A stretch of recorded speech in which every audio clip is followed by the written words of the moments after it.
Hey, what's up guys, I'm Joe and this is a Bradford fence.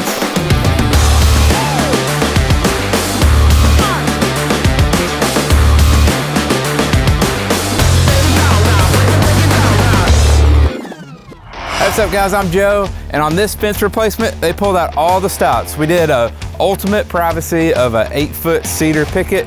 We did a steel post, a steel gate post. There's a steel gate frame on this double gate here. They got another double gate over there, and then some ornamental steel in the back to preserve the view back there. So let's go check it out.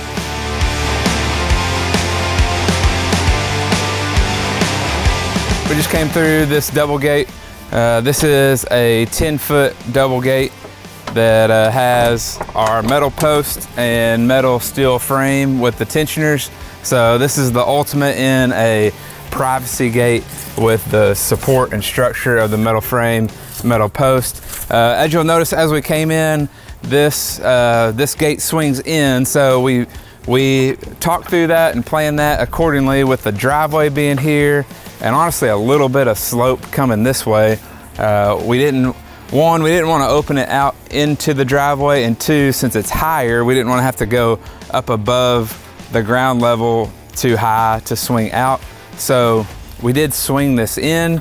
Now, we've talked a little bit about it, but one thing to consider when the slope or the design requires an inward swinging gate is that, as you can see, these hinges, they hinge and come up to the post here. So it opens up just past 90, and the same way on this side.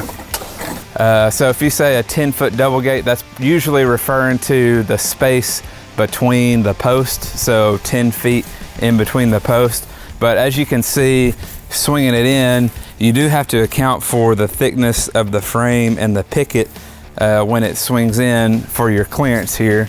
So roughly, 2.5, 3 inches max that you're taking up here and here.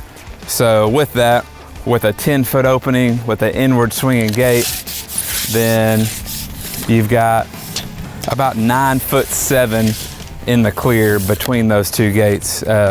So just something to keep in mind. It's something we have to plan for accordingly if it's going to swing in order to make sure that our opening is wide enough to function as you need it. So that's our gate. There's also another double gate over there. It's just an 8-foot, so they elected not to do the steel frame, but it is on the steel post. And then there's a walk gate over there by the pool area.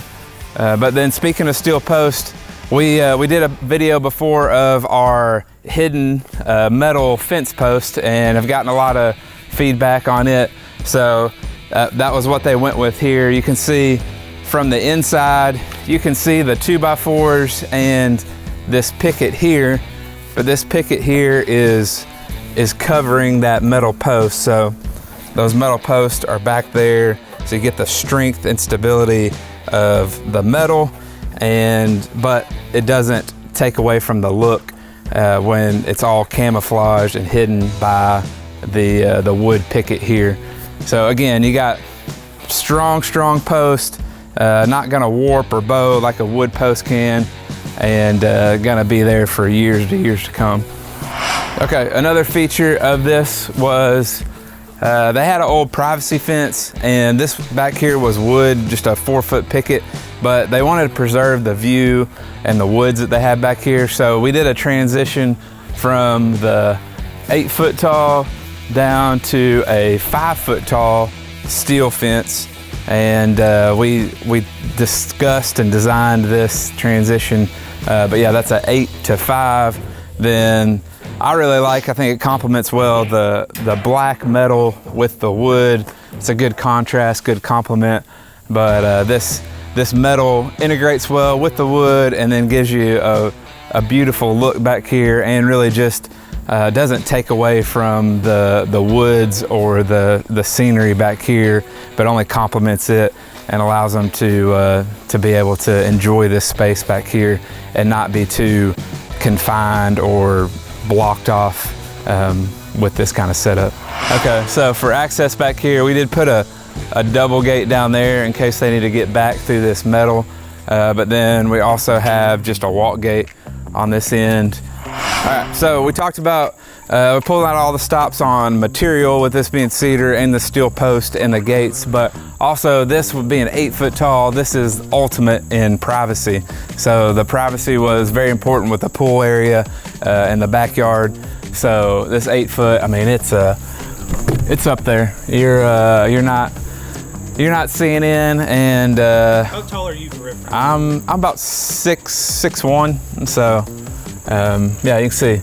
And you think too, only 6 foot tall to 8 foot is only a 2 foot difference, but in the grand scheme of things, on a fence, that extra 2 feet really makes a difference for both privacy and, like, I mean, to scale this or climb over it is a way different story than 6 foot tall.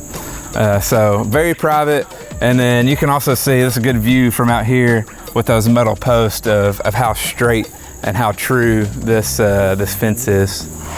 All right, so thanks for checking that out. This is a backyard transformation with privacy and the elegance of the steel in the back. I hope that's helpful. Make sure and like this video. It helps out a ton, and subscribe to the channel for more fences just like this.